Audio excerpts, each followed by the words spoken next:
नमस्कार, आपका बहुत स्वागत है।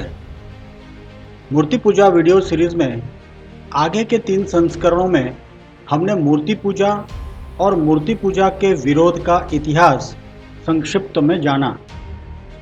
मूर्ति पूजा न सिर्फ भारतीय धर्मों में बल्कि विविध अब्राहमिक पंथों में भी प्रतीक, लिंग आदि के रूप में प्रैक्टिस की जाती है, यह भी हमने जाना कि मन हमारे भौतिक एवं आध्यात्मिक जीवन में कैसे एक बहुत महत्वपूर्ण भूमिका अदा करता है। हमने स्थूल, सूक्ष्म और कारण शरीर की संरचना के बारे में चर्चा की। हमने मन के विभाग भी जाने, जैसे चेतन मन और अचेतन मन। हमने मन के 6 मुख्य गुणधर्मों की चर्चा भी की और हमने मन को दुर्बल बनाने वाले 5 मुख्य कारणों की भी चर्चा आगे के संस्करणों में की। मूर्ति पूजा का शास्त्रीय रहस्य जानने के लिए पहली चीज तो जो हमने जाननी आवश्यक थी वो था मन, जिसके ऊपर हम काफी विस्तृत चर्चा कर चुके हैं। मूर्ति पूजा का विज्ञान समझने के लिए दूसरी महत्वपूर्ण बात जो हमें जाननी आवश्यक है वह है ईश्वर का रूप। अर्थात हमें यह समझना पड़ेगा कि क्या ईश्वर निराकार है या फिर साकार भी हो सकता है। विश्व के विविध पंथों में ईश्वर का साकारत्व स्वीकार नहीं किया गया है। ईश्वर का साकारत्व यह भारतीय वैदिक परंपरा एवं अन्य भारतीय पंथों की बहुत बड़ी विशेषता है। तो आइए आज इस विषय पर हमारी चर्चा की शुरुआत करते हैं। यह ब्रह्मांड की रचना के बारे में जो कई अलग अलग तर्क हैं उनके ऊपर हमको एक दृष्टिपात करना होगा। हम सब जानते हैं कि ब्रह्मांड की रचना के बारे में कई अलग अलग पंथों में अलग अलग तर्क ब्रह्मांड के निर्माण के बारे में दिए गए हैं। जैसे कि लगभग सब अब्राहमिक पंथ मानते हैं। अब्राहमिक पंथ में यहूदी, ईसाई और इस्लाम ये मुख्य पंथ हैं। तो ये सब अब्राहमिक पंथ यह मानते हैं कि विश्व का निर्माण उनके गॉड या अल्लाह ने आज से करीब 6000 साल पहले 6 दिन में किया था। Their God created this entire universe in 6 days. उत्क्रांतिवादियों ने भी विश्व का निर्माण का एक अलग तर्क दिया है। उत्क्रांतिवादियों ने विश्व का निर्माण 450 करोड़ साल पहले यानी 4.5 बिलियन साल पहले माना है। आज का आधुनिक खगोल विज्ञान कहता है कि ब्रह्मांड सतत एक्सपैंड होता रहता है और आज तक जो ब्रह्मांड खोजा जा चुका है वह करीब 1380 करोड़ साल पहले यानी 13.8 बिलियन साल पुराना है। तो अब आइए हिंदू ग्रंथों में क्या लिखा है वह जानने की कोशिश करते हैं। तो हमारे सनातन वैदिक स्मृति और श्रुति में जो ब्रह्मांड के आयुष्य के बारे में वर्णन किया गया है उस हिसाब से यह जो ब्रह्मांड है वो करीब 155 ट्रिलियन साल पुराना है। 155 ट्रिलियन ईयर्स ओल्ड। यानी आज के आधुनिक विज्ञान के हिसाब से जो 13.8 बिलियन साल पुराना मानता है उससे 11,000 गुना 11,000 टाइम्स ज़्यादा पुराना है।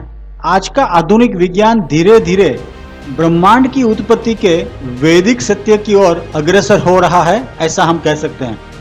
हम यह भी देखते हैं कि इतने बड़े ब्रह्मांड में हर चीज़ वस्तु सतत निर्माण की अवस्था में है और साथ ही साथ विनाश भी होता रहता है। आप देखें हर एक ग्रह, तारा, उपग्रह और न जाने कितने आकाशीय पिंड यह सब एक लय में भ्रमण करते रहते हैं। आप हमारी पृथ्वी को ही लीजिए। हमारी पृथ्वी भी सूरज के आसपास सतत अपनी भ्रमण कक्षा में घूमती रहती है। सूरज जो कि हमारी पृथ्वी से करीब 15 करोड़ किलोमीटर दूर स्थित है और पृथ्वी जो है वो हमेशा एवरेज 23.5 डिग्री पे झुकी रहती है। और ये झुकाव जो पृथ्वी का है वो कंट्रोल कौन करता है? वो कंट्रोल करता है चंद्रमा नाम का उपग्रह। चंद्र जो है वो हमारे समुद्र के अंदर में टाइड्स भी कंट्रोल करता है। तो हमारी यह पृथ्वी करीब 3,85,000 किलोमीटर जो चंद्रमा दूर है वो पृथ्वी की इंक्लिनेशन को कंट्रोल करके बैठा है। हमारी पृथ्वी करीब 1700 किलोमीटर पर आवर की स्पीड से अपनी एक्सिस पर घूमती है, जिससे दिनों रात होते हैं। और ये हमारी पृथ्वी जो है उसकी जो सूरज के आसपास घूमने की स्पीड है वह होती है करीब 1,08,000 किलोमीटर पर आवर। यह सब इतना सटीक ढंग से होता है कि टाइम से ऋतु बदलती है, टाइम से दिन रात होते हैं, हर ऋतु में अलग अलग धान्य उगते हैं, अलग अलग फल उगते हैं, अलग अलग फूल उगते हैं। ये तो बात हो गई खगोल शास्त्र की, खगोल विज्ञान की हमने संक्षिप्त में बात की। अब आइए ये जानें कि हमारा खुद का जो शरीर है उसके ऊपर भी एक दृष्टिपात करें। हमारे शरीर में विज्ञान कहता है कि 40 ट्रिलियंस यानी 40 लाख करोड़ कोशिकाएं होती हैं। There are more than 40 trillion cells in our body. और हमारे शरीर में हर सेकंड में करीब 15 मिलियन सेल्स नए बनते हैं और नाश होते हैं। ये सब एक लय में होता है, इसका एक जेनेटिक कोडिंग होता है जिसके चलते हमारे शरीर में यह कार्य निरंतर चलता रहता है। जिस पंच महाभूतों से समस्त ब्रह्मांड बना है उसी पंच महाभूतों से हमारा स्थूल शरीर भी बना होता है। हमारा शरीर एक ऐसी जटिल रचना है कि आज तक वैज्ञानिक इस शरीर की ठीक ठीक संरचना जान तक नहीं पाए हैं। बनाना तो दूर की बात, जान तक नहीं पाए। यहां तक कि हमारे खून, हमारा जो ब्लड होता है उसके अंदर में जो कोशिकाएं रहती हैं वो वैज्ञानिक आज तक प्रयोगशाला में बना नहीं पाए हैं। आप यह भी देखें कि हमारा हृदय, हमारे फेफड़े, हमारा जो मस्तिष्क रहता है उसकी जो संरचनाएं होती हैं इतनी जटिल होती हैं कि हमारे शरीर में ये सब चीजें सुचारू रूप से कैसे काम करती है, जिसे आज का आधुनिक विज्ञान सिर्फ जानने की शुरुआत मात्र कर रहा है, ऐसा हम कह सकते हैं। तो हमने बात की मनुष्य देह की, ऐसे तो और न जाने कितने जीव जंतु, वायरस, बैक्टीरिया इस पृथ्वी पर विद्यमान हैं। लेकिन हमारे आज के विज्ञान के पास इन सब जीवों के बारे में बहुत ही सीमित माहिती उपलब्ध है। विज्ञान में खोज और अनुसंधान सतत होते ही रहते हैं और नई नई वैज्ञानिक थ्योरियां बनती रहती हैं और पुरानी थ्योरियों का खंडन भी होता रहता है। लेकिन हमारे ऋषि मनीषियों ने ये सब चीजें आज से करीब 25,000 से ज्यादा साल पहले एकदम सटीक ढंग से हमारी श्रुति और स्मृतियों में वर्णित कर रखी है। यह सही में एक चौंका देने वाली बात है। आप ये भी देखें कि हमारा शरीर का ब्लड शुगर ले लो, ब्लड प्रेशर ले लो, हमारे हृदय की गति ले लो, हमारे श्वासोच्छ्वास इत्यादि के आप लय अगर देखें तब हमारा मन भावना से द्रवित हो जाता है कि इतनी जटिल संरचना बनाने वाला कौन होगा। तब हमारा मन में एक सवाल उठता है कि क्या ये सब चीज़ जो इतनी लय से चल रही है हमारा शरीर के अंदर और इस समस्त ब्रह्मांड में, जो ये हर चीज़ एक लय में चल रही है, वो क्या अपने आप से ही चल रही है? ये क्या अपने आप से ही निर्माण हो गया है या इसके पीछे कोई मास्टर डिजाइन है? यह सब चीज़ों का वर्णन अनंत है, किंतु यहाँ इन सब चीज़ों पर चर्चा या तो वर्णन करने का तात्पर्य सिर्फ इतना है कि यह समस्त सृष्टि को देख के मानव बुद्धि इतना तो समझ ही सकती है कि यह सब रचनाएं जो हमारे शरीर के अंदर एवं जो ब्रह्मांड में है यह अत्यंत जटिल है।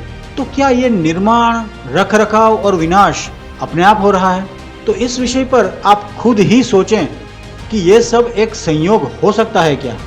आपका हृदय, आपका मन आपको जरूर बताएगा कि ऐसा नहीं हो सकता है। कोई भी समझदार मनुष्य ये समझ पाएगा कि इतनी जटिल संरचनाएं अपने आप निर्माण नहीं हो सकती है। इतनी जटिल संरचनाएं इतने परफेक्ट लय में, इतने परफेक्ट मैनर में सुचारू रूप से काम नहीं कर सकती है जब तक कि उसके पीछे चलाने वाली कोई सुप्रीम पावर ना हो।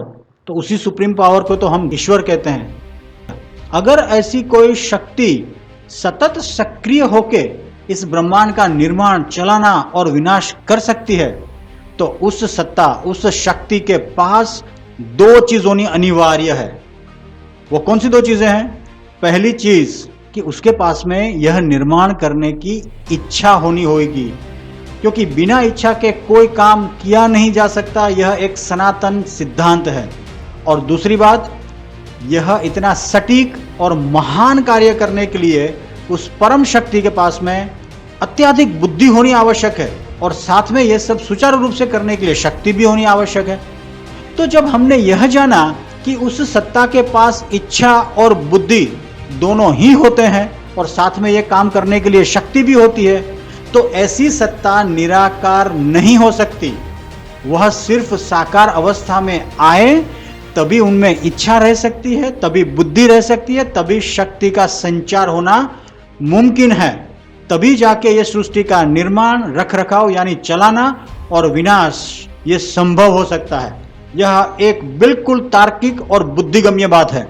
और जब वही सत्ता जिसे हम ईश्वर भी कहते हैं, वह इतने सारे अनंत आकार खुद साकार होकर निर्माण कर सकता है, तो वह खुद के लिए तरह तरह के आकार निर्माण नहीं कर पाएगा क्या?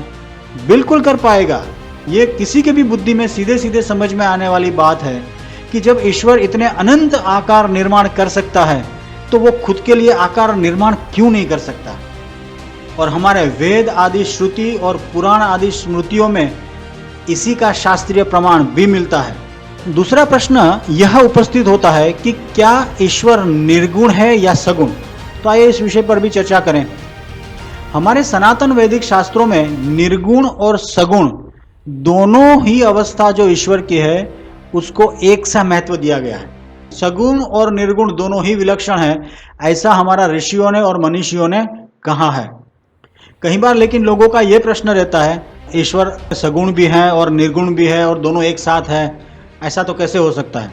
तो देखें, ऐसे प्रश्नों को समझने के लिए थोड़ा सा तर्क लगाएं तो वास्तव में ये बात समझनी काफ़ी आसान है। देखें, जैसे कि हम आगे के वीडियो संस्करण में देख चुके हैं कि जब हम रात को सोते हैं तब हम कहने को तो जिंदा होते हैं, लेकिन जो पूरे दिन में हम थे वह हम रात को निद्रा अवस्था में नहीं होते हैं। इसका मतलब क्या है? जैसे कि दिन में हम थे, क्या थे? हम किसी के बेटे थे, किसी के भाई थे, किसी के बाप थे, किसी के पति थे, किसी के मालिक थे, किसी के नौकर थे, किसी के मित्र थे, इत्यादि इत्यादि। यह हम कुछ नहीं होते हैं जब हम रात को निद्रा अवस्था में होते हैं।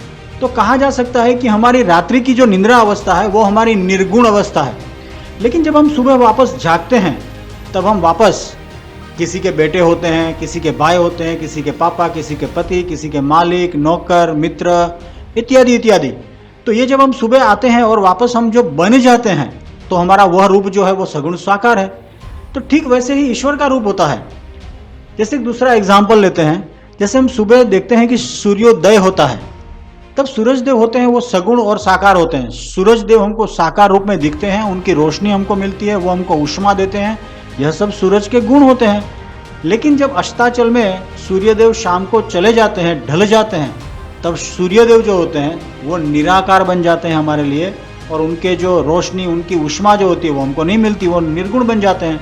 लेकिन अगले दिन वापस वो साकार सगुण होकर हमारे सामने उपस्थित हो जाते हैं। तो ईश्वर का सृष्टि निर्माण का, सृष्टि चलाने का और सृष्टि विनाश का जो कार्य ईश्वर सतत रूप से करते रहते हैं, तो वो कार्य करने के लिए ईश्वर जो है वो सगुण है। और ईश्वर के बहुत सारे और गुण और कार्य हमारे वेद वेदांत में वर्णित किए गए हैं। उसके लिए हो सकता है ईश्वर निर्गुण भी हो, निराकार भी हो। तो ईश्वर सगुण, साकार, निर्गुण, निराकार दोनों ही हमारे शास्त्रों में प्रमाणित रूप से माने गए हैं। तो इसमें सनातन वैदिक धर्मावलंबियों को किसी प्रकार की शक या संशय नहीं होना चाहिए।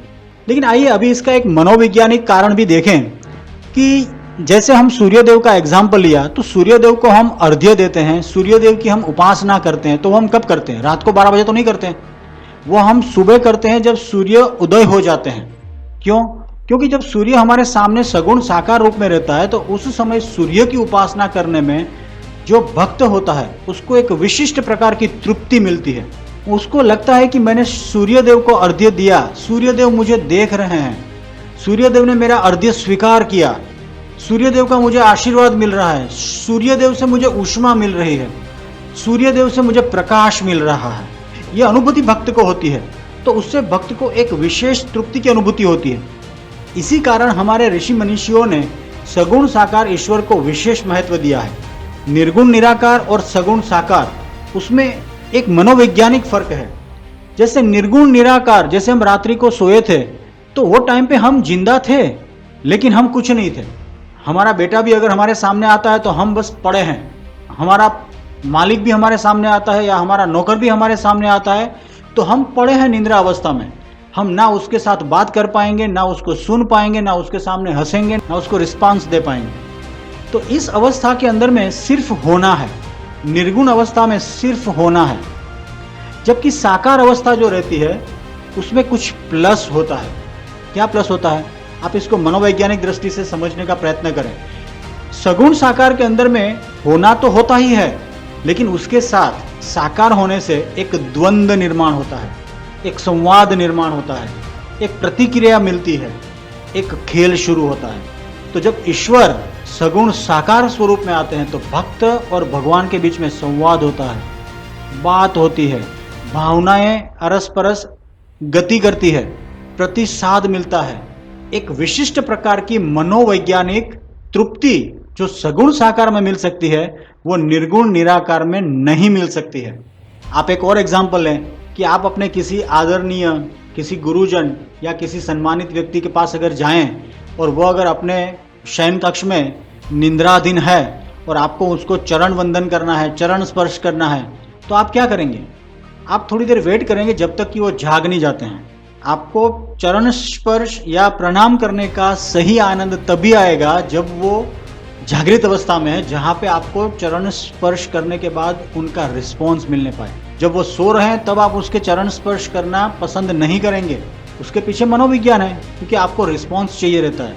आपको आनंद की अनुभूति, आपकी जो भावनाएं हैं वो व्यक्त होनी चाहिए और आपको यह लगना चाहिए कि ये भावनाएं जिनके प्रति थी उन तक ये भावनाएं पहुंच रही है और उनका रिस्पॉन्स भी मिल रहा है। ये पूरी साइकिल जब कंप्लीट होती है तभी हमको एक मनोवैज्ञानिक तृप्ति प्राप्त होती है।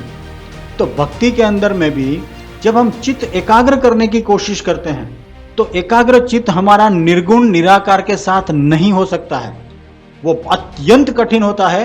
यह सब चीज बहुत ही डिटेल में भगवान श्री कृष्ण ने भगवत गीता के 12वें अध्याय में चर्चा की है। उसके ऊपर भी हम आगे डिटेल में चर्चा करेंगे, लेकिन समझने वाली बात यह है कि सगुण साकार ईश्वर की आवश्यकता, हमारा मन ईश्वर के अंदर में एकाग्र हो सके, हमें ईश्वर के अंदर में मन एकाग्र करके एक भक्ति की तृप्ति प्राप्त हो सके और इसी तृप्ति से हमारा चित्त एकाग्र होके हमारे चित्त के अंदर में ईश्वर के जो विशिष्ट गुण धर्म है, जैसा कि हम आगे के वीडियो संस्करण में देख चुके हैं कि हमारा मन जिस चीज में हम लगाते हैं उसी का आकार ग्रहण करने लगता है। तो हमारा मन सर्वगुण संपन्न परमात्मा में जब हम लगाएं, जो कि हमारे सामने सगुण साकार स्वरूप में प्रकट हुए होते हैं, अर्चा या तो विग्रह के रूप में, उसमें हमारा मन जब एकाग्र होना चालू होता है, ये जब अभ्यास चालू होता है, आहिस्ता आहिस्ता ईश्वर के गुण उस ईश्वर में हमारे एकाग्र हुए मन के माध्यम से हमारे अवचेतन मन, हमारे चित्त के अंदर में प्रभाव करना चालू करते हैं। उसी से हमारे कुसंस्कार और हमारे कुकर्म, हमारे जो बैड इम्प्रिंट्स आप जिसको बोल सकते हैं, वह सब धीरे धीरे सब्लिमेट होना चालू होते हैं और दुर्गुण और कुसंस्कारों के स्थान पे ईश्वर के दिव्य गुण अपना स्थान ग्रहण करने लगते हैं।